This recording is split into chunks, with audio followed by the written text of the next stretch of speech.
बरेली के civil lines क्षेत्र में बॉलीवुड अभिनेत्री दिशा पाटनी का यही वो घर है जहां सनसनीखेज वारदात हुई है। बाइक पर आए 2 हमलावरों ने ताबड़तोड़ करीब 9 राउंड फायरिंग की और मौके से फरार हो गए। गोलीबारी के समय घर में उनके पिता रिटायर्ड सीओ जगदीश पाटनी, मां पद्मा पाटनी और बहन रिटायर्ड मेजर खुशबू पाटनी मौजूद थीं, जबकि बॉलीवुड अभिनेत्री दिशा पाटनी मुंबई में रहती हैं। यह घटनाक्रम दिशा की बहन रिटायर्ड मेजर खुशबू पाटनी के हालिया वीडियो से जोड़ा जा रहा है। दरअसल जुलाई में कथावाचक अनिरुद्धाचार्य ने लिव इन रिलेशनशिप को लेकर टिप्पणी की थी, जिस पर खुशबू ने आपत्ति जताते हुए वीडियो जारी किया था। इसके बाद इंटरनेट मीडिया पर बहस छिड़ गई थी। बाद में खुशबू ने सफाई दी कि उनका मकसद किसी संत, विशेषकर संत प्रेमानंद महाराज का अपमान करना नहीं है। इसी दौरान गैंगस्टर गोल्डी बरार और रोहित गोदारा गैंग की ओर से संतों पर टिप्पणी करने वालों को धमकी भरी पोस्ट की गई थी। पुलिस के अनुसार शुक्रवार सुबह करीब 3:30 बजे फायरिंग की गई। फायरिंग की आवाज सुनते ही परिवार ने पुलिस को सूचना दी। मौके पर एसपी सिटी मानुष पारिक पहुंचे और जांच की। शुरुआती जांच में विदेशी पिस्टल से फायरिंग की आशंका जताई गई है। बदमाशों ने पहली मंजिल की ओर निशाना साधा। दीवार पर गोलियों के निशान मिले हैं। सोशल मीडिया पर एक पोस्ट वायरल हुई जिसमें दावा किया गया कि फायरिंग की जिम्मेदारी गोल्डी बरार और रोहित गोदारा गिरोह ने ली है। पोस्ट में लिखा गया, यह तो सिर्फ ट्रेलर है, अगर किसी ने संतों के खिलाफ बयान दिया तो छोड़ा नहीं जाएगा। फिल्म इंडस्ट्री वालों के लिए भी यह संदेश है। हालांकि पुलिस ने इस पोस्ट की सत्यता पर संदेह जताया है और पूरे मामले में जांच शुरू कर दी है। एसएसपी अनुराग आर्य ने बताया, आरोपियों की तलाश के लिए 5 टीमें गठित की गई हैं। पाटनी परिवार की सुरक्षा बढ़ा दी गई है।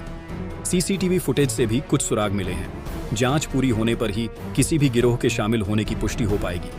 पुलिस जल्द ही आरोपियों को गिरफ्तार करेगी। कल जो घटना घटित हुई थी इसके बारे में मैंने कल ब्रीफ किया था कि हम लोगों ने मौके पे सारी टीमों को भेजा है।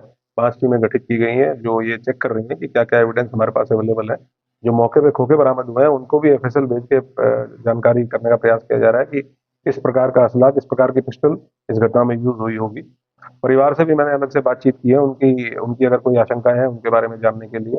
एक एसपी ट्रैफिक के नेतृत्व में 6ठी टीम हम लोगों ने सीसीटीवी कैमरा के लिए लगाई है, क्योंकि वो एक बहुत महत्वपूर्ण एविडेंस हमारे पास है, जिसके माध्यम से जो ICCC का कंट्रोल रूम है और अन्य भी जो प्राइवेट लोगों के कैमरे लगे हुए हैं, हम लोगों के कैमरे लगे हुए हैं, उनसे महत्वपूर्ण फुटेज प्राप्त हो, ताकि जो वाहन यूज हुआ है और जो लोग घटना करने के लिए आए हैं उनके बारे में उनका हुलिया पता करने में हम लोगों को मदद मिल सके। उसी पे अभी सारी टीमें काम कर रही हैं। परिवार को हम लोगों ने सुरक्षा व्यवस्था उनकी सुनिश्चित की है। वहाँ पे एक आर्म गार्ड पुलिस लाइन से लगाई गई है, उनके साथ सुरक्षाकर्मी भी साथ में लगाए गए हैं और ये 6 की 6 टीमें हैं। लगातार सीनियर ऑफिसर्स के द्वारा सुपरवाइज किया जा रहा है और हम लोग उम्मीद कर रहे हैं कि जल्दी हम लोग घटना का अनावरण करें। घटना किस प्रकार से हुई, क्यों हुई, कौन लोग इसके पीछे थे, इसके बारे में विस्तृत जानकारी हम लोग निकाल पाएंगे जब घटना का अनावरण होगा और अपराधी पकड़े जाएंगे, उनसे डिटेल में पूछताछ की जाएगी। नहीं, इस प्रकार की कोई भी ना आशंका परिवार के द्वारा बताई गई है और ना ही इस प्रकार की कोई बात फिरौती से संबंधित किसी भी प्रकार की कोई बात अभी तक सामने नहीं आई है। जो वेपन यूज हुआ है उसके बारे में जरूर हम लोग एफएसएल भेज के ये जानकारी करने की कोशिश कर रहे हैं, क्योंकि वहाँ लोकल लोगों के द्वारा 6-7 राउंड फायरिंग की बात बताई गई है और कुछ लोगों के अलग अलग वर्जन है मौके पे, लेकिन जो फील्ड यूनिट के द्वारा भी वहाँ पे मौका मुआयना किया गया, उनका भी ओपिनियन है कि मल्टीपल राउंड वहाँ पे फायरिंग हुई है। तो कौन सा वेपन इसमें यूज होता है इसके संबंध में कंक्लूसिवली बताना तभी पॉसिबल हो पाएगा जब जो हमें वहाँ खाली खोखे मिले हैं उनका एक बार टेस्ट हो जाए कि किस तरह का वेपन उसमें यूज हुआ है। 9mm के कुछ खोखे मौके से बरामद हुए हैं, तो ये तो क्लियर है कि पिस्टल उसमें यूज हुई है, लेकिन कौन सी पिस्टल यूज हुई है इसके बारे में कंक्लूसिवली अभी बताना पॉसिबल नहीं होगा। लेकिन महत्वपूर्ण क्लूज कुछ हम लोगों को मिले हैं। हम लोगों की जो साइबर सेल की टीम है वो भी इसमें लगी हुई है, सर्विलांस की टीम भी लगी हुई है, जो ICCC की कंट्रोल रूम की टीम है उसको भी स्पेशलाइज इसी काम के लिए लगाया गया है। तो उम्मीद है कि जल्दी हम लोग कुछ ना कुछ ऐसी लीड हम लोगों को मिलेगी जिसमें हम लोग घटना को वर्कआउट कर पाएंगे और कठोर कार्रवाई सुनिश्चित कर पाएंगे। उस घटना को सुबह जब लोग उठे थे, इतनी बातचीत हम लोगों के द्वारा लोकल लोगों से की गई, उसमें इन लोगों ने बताया कि जब ये सुबह उठे तो आपस में चर्चा हुई कि रात के टाइम पे कोई फायरिंग जैसी आवाज आई थी।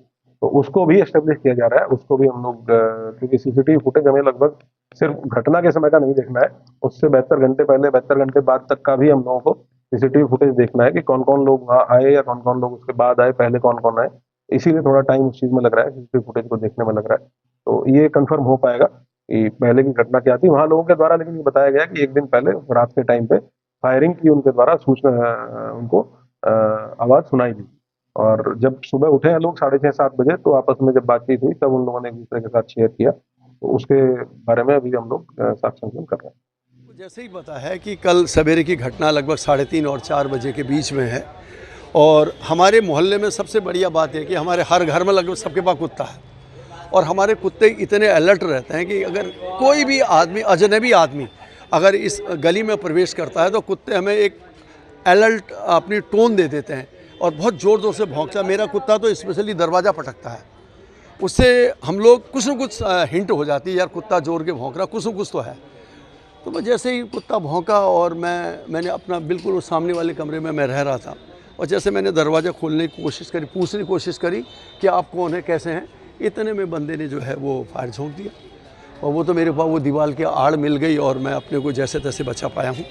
और उसके बाद वो फायर झोंक के चले गए।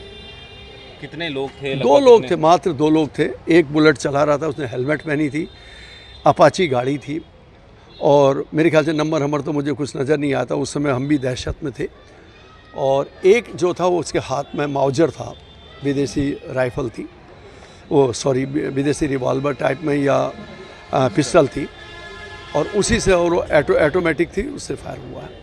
निश्चित तौर पर यार, अगर आप ही के किसी के भी घर में अगर कोई 8-10 राउंड फायर करेगा तो फिर क्या उसकी स्थिति हो सकती है। प्राण सबको, सबसे मतलब जीवन में सबसे प्यारा, सभी को प्यारा है, तो दहशत तो निश्चित तौर पर होगी। लेकिन मैं तो एक पुलिस परिवार को बिलोंग करता हूँ, बेटी मेरी आर्मी से है, और इस तरह के इंसिडेंट तो हमारे जीवन में कई बार हो चुके हैं। बहुत नज़दीक से हम लोगों की हमारी गोलियाँ भी गई हैं, और ऊपर वाले का आशीर्वाद है कि आज हम सेफ हैं, सुरक्षित हैं। सो रहे थे और जग भी गए। मैंने कहा ना कि सो रहे थे, कुत्तों ने हमें जगा दिया। जैसे ही मैंने कोशिश करी कि देखूं मैं कौन है, जब कुत्ता आवाज़ कर रहा था, जैसे ही मैं निकला हूं वैसे ही उन्होंने फायर झोंक दिया। एक दिन पहले भी घटना हुई थी सर, तो एक दिन पहले के बारे में तो मैं कुछ स्पष्ट नहीं कह सकता, हुई थी या नहीं हुई थी, कौन आया था, क्या आया था, इस बारे में तो हमें कोई जानकारी नहीं है। अगर किसी ने देखी, मेरे संज्ञान में तो नहीं है। अभी पुलिस इसमें इन्वेस्टिगेशन कर रही है, मैं अभी इस बारे में कुछ नहीं कह सकता, क्योंकि ये सोशल मीडिया का मामला है, और सोशल मीडिया में सबको अपनी बात कहने की आज़ादी है। अगर कोई संत जी या अनुरुद्धाचार्य जी ने महिलाओं के बारे में कुछ कहा, तो हमारी बेटी को भी अधिकार है, चूँकि वो महिला है, वो महिलाओं का अपमान नहीं सह सकती है। लेकिन उसने कोई ऐसे शब्द नहीं कहे जो किसी को पीड़ित करें या दुख करें, और उसी के इसी वर्जन को और सोशल मीडिया में तोड़ मरोड़ के पेश किया गया, प्रेमानंद जी के साथ जोड़ा गया। प्रेमानंद जी हमारे अति पूजनीय हैं। मैं नहीं समझता हूँ कि भारतवर्ष में चाहे वो किसी भी समाज का हो, हिंदू हो, मुस्लिम हो, प्रेमानंद जी का बहुत सम्मान करते हैं, और प्रेमानंद जी हमारी संस्कृति की धरोहर है, हमको बचाए रखे हुए हैं। अगर प्रेमानंद जी को अगर ये बात हट हुई है तो मैं तो पूरे परिवार की ओर से उनको दंडवत प्रणाम भी करता हूँ, और मेरी तो इच्छा भी थी कि मैं कभी ऐसा मौका मिले तो प्रेमानंद जी के दर्शन भी करूँ। तो ऐसे हमारे बच्चे कैसे सोच सकते हैं।